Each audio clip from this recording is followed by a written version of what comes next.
Okay, picture this. You're on your dream family vacation, right? And then, in a flash, it turns into an absolute fight for survival. Well, that is the terrifying reality in the thriller Extortion. It's a story that pushes a family to the absolute brink and forces them to answer a question that honestly no one should ever have to face. So really think about it. You're in paradise, surrounded by the people you love more than anything. And then, it all just falls apart. Suddenly, their lives have a price tag on them. So what's your limit? I mean, what wouldn't you do to save them? It's a tough one, right? All right, so let's set the scene. First up, we meet the Riley family. You've got Kevin, he's a doctor, his wife Julie, and their young son Andy. They've just checked into this gorgeous Caribbean resort. I mean, they are all set for a perfect week of sun and sand. At this point, life is pretty much perfect. So to make the trip even more special, Kevin decides to rent a small motorboat for the day. And as they're cruising along on the open water, their son Andy spots this little deserted island and gets all excited, yelling, "Dad, it's Treasure Island!" So, on a total whim, they decide to go check it out. Just this perfect, innocent family moment, the kind you think you'll remember forever. And well, they will, but not for the reasons they think. But then, when it's time to head back, that dream vacation turns into a complete nightmare. Kevin turns the key. Nothing. The engine is dead. The battery's totally shot. And here's the kicker. No cell service. No radio. They are miles from shore. They are just stranded. Utterly and completely. And things go from bad to worse fast. I mean, terrifyingly fast.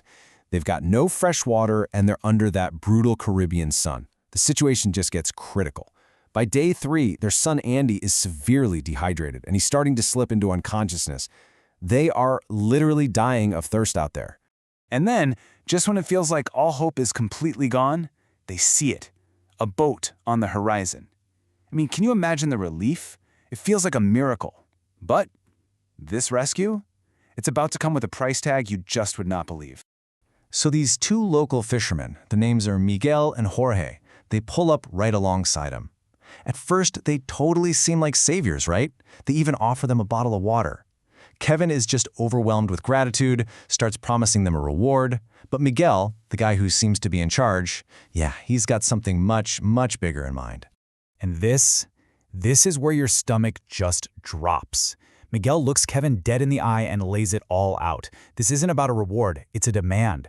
He says something like, "You people come here, you spend 10 grand on a week's vacation, I don't make that in a year." And then he drops the bomb, he wants $1 million. Or he's gonna leave him there to die. $1 million. I mean, think about it. For a doctor working at a public hospital, that is an impossible amount of money. But what's he gonna do? His son is literally fading away in his arms. There is no choice. He agrees. He just promises he'll get the money somehow. But the deal, it gets even more cruel. So Miguel agrees to take Kevin back to the mainland so he can arrange the money transfer. But, and this is just brutal, he keeps Julie and Andy on the island. They're his collateral, basically his insurance policy to make sure Kevin pays up. So now Kevin's back on the mainland, and Miguel's threat is just hanging over his every single move. If you act stupid, your family will die. Imagine that pressure. So Kevin starts making these desperate, frantic phone calls, begging his friends, his colleagues for money. And he can't even explain the horrific reason why. After hours of pure panic, somehow Kevin scrapes it all together. Every last cent. He transfers the money. He's done it. He thinks it's over. But the second that money is sent, Miguel shows his true colors. He shoves Kevin right off the boat, into the open ocean, leaving him for dead. He never, ever intended to go back for his family. Okay, so miraculously, Kevin is actually rescued by another boat. They bring him to the authorities. You think his nightmare is over, right? Nope, it's actually far from it. Because he's not just a victim anymore. Now, he's about to become the prime suspect. So when Kevin tells the local police what happened, he just hits a brick wall of skepticism. I mean, to the lead detective, a guy named Hagen, the whole story just sounds, well, unbelievable. Think about it from their side. There are no witnesses, the boat rental was a cash deal, off the books, and this guy just wired his entire life savings to some shady account. To them, it looks a whole lot less like extortion and a whole lot more like a man trying to get rid of his family. And then the authorities tell him that a proper search of this huge ocean and all these hundreds of islands, it could take weeks. Weeks! Kevin knows his family doesn't have weeks. They have hours, maybe. And it's this chilling moment of certainty where he realizes, if I rely on the police, my family is going to die. He has to find them himself, period. So that desperation, it just turns into pure action. Kevin goes completely rogue. First, he hits the fish market, trying to find anyone who knows this fisherman. Then, and this is smart, he uses his medical knowledge. He remembers seeing a recent suture, stitches, on the guy's arm, and he actually tracks him down through hospital records. The guy's just a man possessed. So Kevin finds Miguel and confronts him at his home. It leads to this violent struggle, and in all the chaos, a lamp gets knocked over and a fire breaks out. And tragically, both Miguel and his young daughter are killed in the fire. So when the police show up, what do they see? They see Kevin standing at the scene of a double homicide.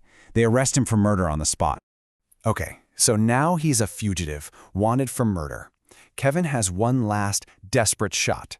He escapes from police custody because he knows, without a doubt, he is the only person on this entire planet who can save his family. And this is where the stakes get raised to the absolute maximum. Because he's now a suspected murderer on the run, the authorities officially call off the search for his wife and son. They just don't believe his story anymore. It is all on him. No one else is coming. What happens next is just this unbelievable race against the clock. Kevin tracks down Jorge, the accomplice, and forces the guy to mark the island's location on a map. Then he steals a speedboat from the marina and just floors it, heading for the open ocean. This kicks off a massive, high-speed chase with the Coast Guard. They're giving him final warnings, and then you hear it, they open fire. Somehow, dodging bullets, evading the authorities, Kevin makes it. He pulls up to the shore of that same deserted island and finds his absolute worst fear realized. His wife and his son are just lying there, unconscious on the sand. They are literally moments from death. He gets water into them, just trying to revive them, and slowly, it works. As they start to stir, he just holds them close, finally fulfilling that promise he made what feels like a lifetime ago. He found them. He saved them. Against every single impossible odd, he's bringing his family home. And that really leaves us with this one final thought.